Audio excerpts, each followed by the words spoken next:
Kryeministri Edi Rama në mbledhjen e grupit parlamentar të Partisë Socialiste u ndal të disa çështje kryesore. Ai foli për bllokimin e aksit Librazh-Prenjas, duke cilësuar si një nga veprat më të mëdha të infrastrukturës, ndërsa ironizoi opozitën për shpifjet mbi korrupsionin dhe çështjet e përditshme. Ka disa ditë që po bëhet nami nga tenxheret për rrëshqitjen e rrugës në aksin Librazh-Prenjas. Ndërkohë që në ata aks po bëhet një nga veprat më të mëdha të infrastrukturës, e cila do të jetë një tjetër krenari e kësaj qeverie. Në Greqi janë çështje gjeologjike. Këtu jo. Këtu janë çështje të korrupsionit. Ai tha se shumë nga akuzat ndaj qeverisë lidhen me perceptimin e gabuar të qytetarëve dhe ironizoi pretendimet për luks të ministrave, ndërsa komentoi edhe hetimet e Spakut, duke i cilësuar pjesë të varreve të së shkuarës. Dhe më e bukura në këtë mjerim lavazhesh mediatike të trurit është se të gjithë ata që janë kundër nesh i besojnë një për një të gjitha këto fjalë. E besojnë që një ministre lan makinën me 10.000 euro një dorë, se mbasi i hidhet shkum, i hidhet dhe qumësht dallandysheje. Dhe dallandyshet vriten me pushk nga ministri tjetër, që me puplat e tyre shet jastëk. Rama theksoi paradoksin sipas të cilit qeveria më shumë lufton korrupsionin, aq më shumë rriten akuzat e të kaluarës, duke kujtuar edhe viktimat e 21 janarit. Drejtësia sot është si qeveria shqiptare e vitit 1992.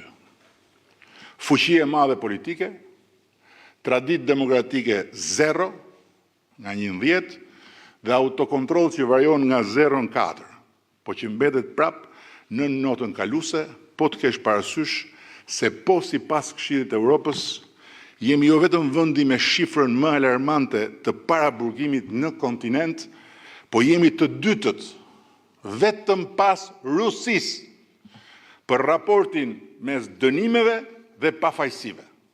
Qeveria jon goditet pa pushim si më e korruptuara dhe Shqipëria baltoset pa pushim si më e kriminalizuara. Shikojeni se si u turin tenxheret që prokuroria nuk i heton, edhe pse i ka prej kohësh dosjet atje për pastrim parash dhe për evazion fiskal, me fakte dhe të nënshkruara nga autoritetet e të njëjtit shtet. Po si mundet? Si justifikohet? Si gëlltitet? Kjo burracakrie neveritshme prej trimash që bëjnë shpatarin e verbër me punojnësit e shtetit dhe me politikanët e Partisë Socialiste. Dhe këta të parave të zeza në dorë arrin të teorizojnë se si duhet djegur Shqipëria për të shpëtuar nga unë dhe nga ju. Në historinë e prokurorisë së posaçme ka vetëm 10 akuza për korrupsion.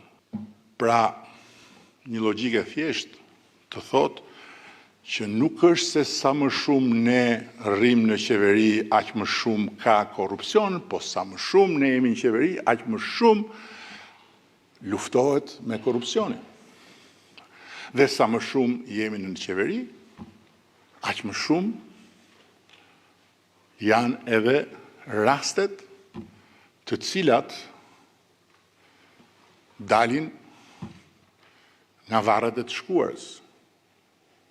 Përtej paradoksit, dhe këtë sfrit do të pa e thënë jashtë tekstit, që 4 varre të vrarësh janë ende në kërkim të drejtësisë. Ai përmendi edhe rastin e ish drejtoreshës së Akshit, Mirlinda Karçanaj, duke e cilësuar të padrejtë trajtimin ndaj saj. Ky shtet, po sikur Linda Karçanaj të jetë krejt e pafajshme, dhe jo një kriminele, pjesë e një grupi të strukturuar, si personazhi që ka krijuar për të nguti, për të arrestuar dhe për të masakruar me bomba artizanale, tenxhere, duke i vënë në kurriz vila dhe makina, ndërkohë që jeton në shtëpi me qera. Njoftoi se në mars dhe nëntor do të zhvillohen takime dhe mbledhje me anëtarët dhe simpatizantët e Partisë Socialiste për dialog të brendshëm dhe rifreskim të energjisë së familjes politike. Si përfundim, propozoj që marsin dhe nëntorin ne t'i bëjmë 2 muaj të familjes sonë të madhe socialiste, që të rikthehemi tërësisht aty ku e kemi dhe burimin e fuqisë sonë, për të hapur një odë të dialogut brendshëm me anëtarët e me simpatizantët tanë për gjithçka që ne duam të ndajmë me ta dhe për gjithçka ata duan të ndajnë me ne. Rama foli për reformën në drejtësi duke e cilësuar si një punë të pakthyeshme dhe një të vërtetë të madhe për integrimin e vendit në BE. Drejtësia e pavarur është investimi më i madh strategjik i Partisë Socialiste për të gjithë brezat që vinë.